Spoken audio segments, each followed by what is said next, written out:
अमीर गरीब बहनों की राखी।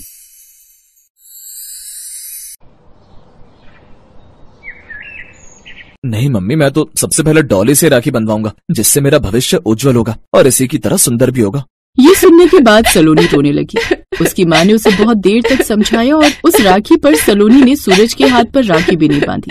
फिर इसी तरह समय निकलता रहा और दोनों बहनों की शादी हो गई। डॉली सुंदर थी, इसलिए उसकी शादी एक अच्छे परिवार में और अमीर खानदान में हुई थी।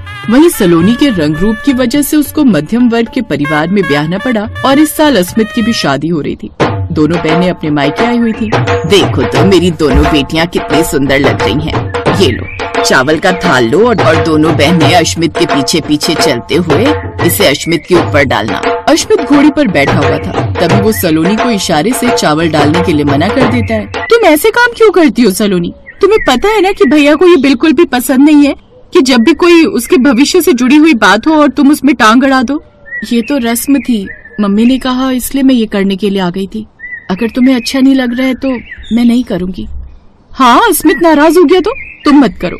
फिर उस पूरी शादी में सलोनी अपने आप को औरों से पीछे ही रखने लगी। शादी धूमधाम से हो गई। उसकी भाभी भावना घर आ गई। भावना भी डॉली की तरह बहुत सुंदर थी और अश्मित तो अपनी किस्मत पर नाज कर रहा था कि उसे इतनी सुंदर पत्नी मिली है। बारी बारी से सभी लोग भावना को मुंह दिखाई दे रहे थे। जब सलोनी की बारी आई, उसने भी अपनी भाभी का घूंघट ऊपर किया तो भावना एकदम से डर गई। घबराइए मत, मैं आपकी छोटी ननद हूँ। सचमुच में मेरी भाभी तो बहुत सुंदर है। ये नेक मेरी तरफ से भाभी आपके लिए, थैंक यू। फिर वो जल्दी से घूंघट डाल देती है। जब डॉली भावना का घूंघट उठाती है तो भावना उससे खूब बातें करती है।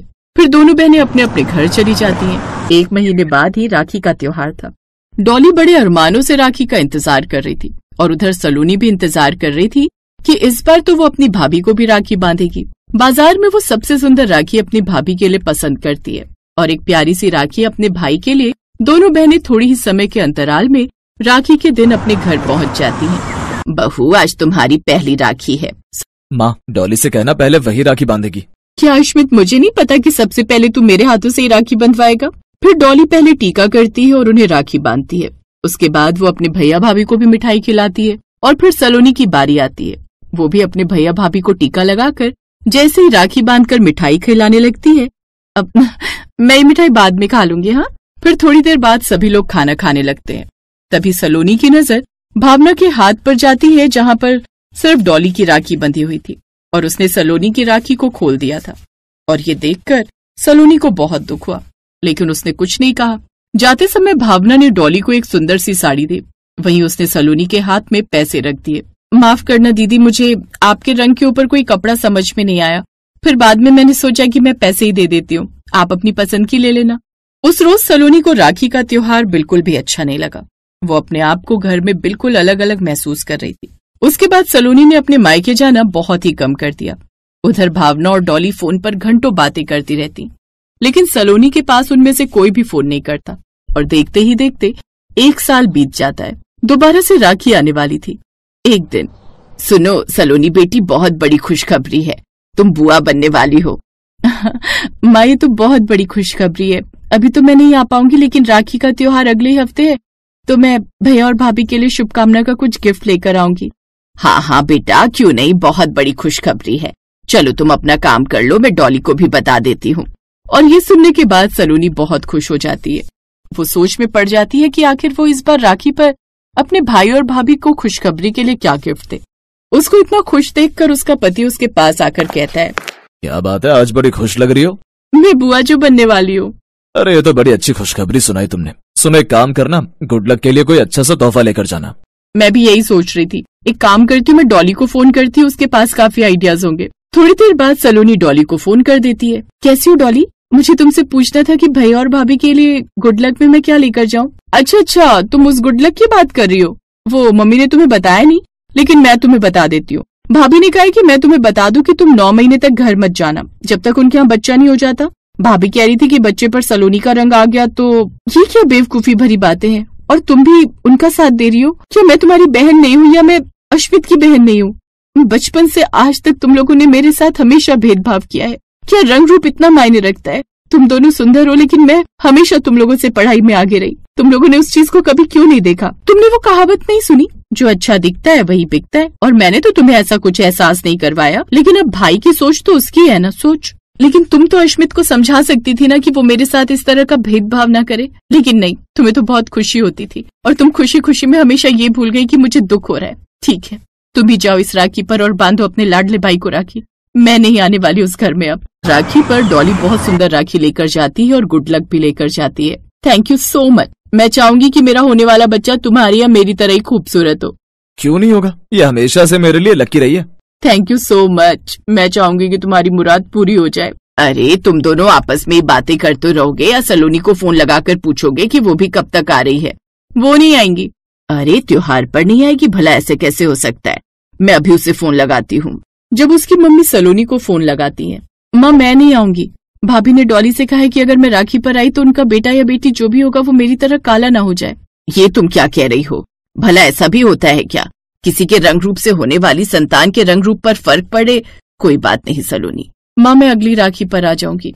फोन रखकर सलोनी रोने लगती है। थोड़ा समय बीत जाने के बाद भावना के यहाँ एक बेटी का जन्म होता है, लेकिन वो हैरान हो जाती है। उसकी बेटी भी काले रंग की पैदा हुई। ये लो बेटा, तुम्हारी बेटी। तुम दोनों ने सलोनी के साथ बिल्कुल अच्छा नहीं किया। अब बताओ, क्या तुम अपनी बेटी को प्यार नहीं करोगे या उसे भी सलोनी की तरह हमेशा अपने लिए मनहूस समझोगे? मुझे माफ कर दो माँ, मुझसे गलती हो गई। सचमुच में मैंने सलोनी का दिल दुखाया है, इसीलिए भगवान ने शायद मुझे यही एहसास दिलवाने के लिए ऐसा किया है। सलोनी को जैसे ही खबर मिली वो जल्दी से अस्पताल पहुंची, जिसके बाद अश्मित और भावना ने उससे माफी मांगी। उस दिन के बाद उन्होंने कभी भेदभाव नहीं किया।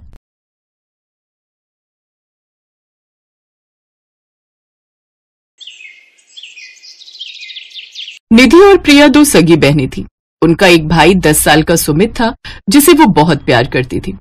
उनके पिता एक फैक्ट्री में काम करके घर चलाते थे। निधि और प्रिया दोनों बहनें बड़ी हुई तो मनोहर को उनकी शादी की चिंता सताने लगी। कुछ समय बाद उन दोनों के लिए एक ही घर का रिश्ता आया।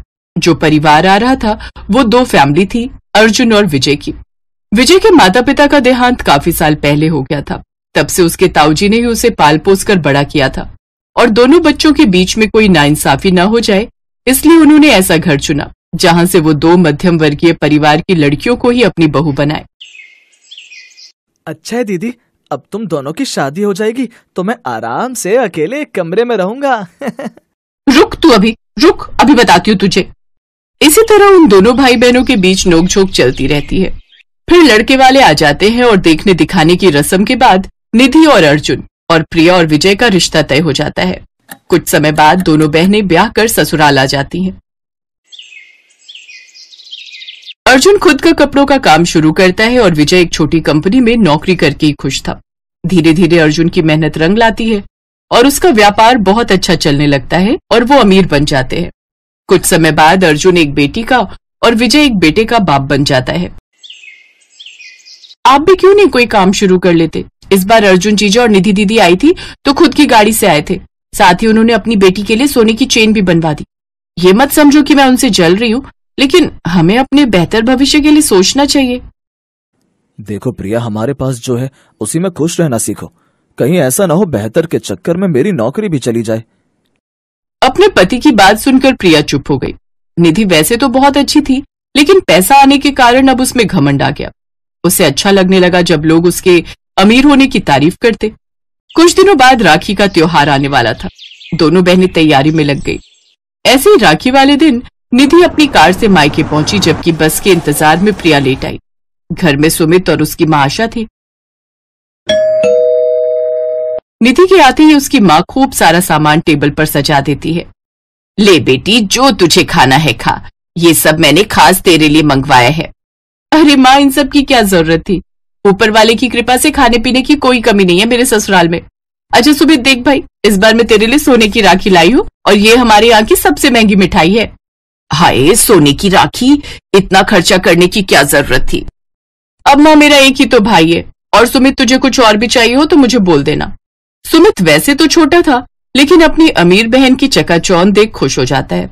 कुछ देर बाद बस से प्रिया अपने मायके पहुंची। वो बस से आई थी इसलिए पसीने से लथपथ थी। वो आकर अपनी माँ के गले लग गई। फिर वो अपनी बहन निधि के गले लगने लगी तो उसने उसे पीछे धकेलते हुए कहा, ए चल पीछे हट, पहले अपना ये पसीना तो सुखा ले और आज के दिन तो कम से कम टैक्सी कर लेती, हद होती है कंजूसी की।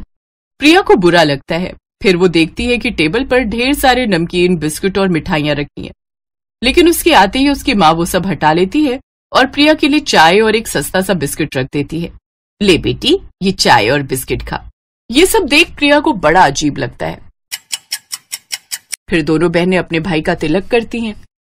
फिर निधि उसे सोने की राखी बांधती है और साथ ही 2 जोड़ी कपड़े और मिठाई का डिब्बा देती है। वाह दीदी, ये तो बहुत सुंदर है और कपड़े भी कितने अच्छे हैं। ये सब देख प्रिया अपने रेशम के धागे यानी राखी को देखती है जो उसने 20 रुपए की खरीदी थी। फिर वो चोर नजर से अपनी माँ और भाई को देखती है तो वो लगातार उस सोने की राखी को ही देख रहे थे। फिर शर्म से नजरें झुकाए प्रिया अपने भाई को रेशम के धागे की राखी और आधा किलो मिठाई का डब्बा देती है। फिर निधि की बेटी प्रिया के बेटे को चांदी की राखी बांधती है तो प्रिया उसे एक फ्रॉक और 100 रुपए देती है, जिसे निधि पलटकर कई बार देखती है। कहीं न कहीं अब त्योहारों में भी अमीरी गरीबी का रंग चढ़ चुका है। आज ये बात मुझे अच्छे से समझ आ गई। शाम को उनके पिताजी भी अपनी बहन से राखी बंधवाकर लौट आते हैं। उस रात भी आशा अपनी अमीर बेटी को खाने में घी की चुपड़ी हुई रोटियां और खूब सारी सब्जी, गुड़ मलाई खाने को देती है, जबकि प्रिया को सिर्फ सब्जी और बिना घी की रोटियां ही देती है।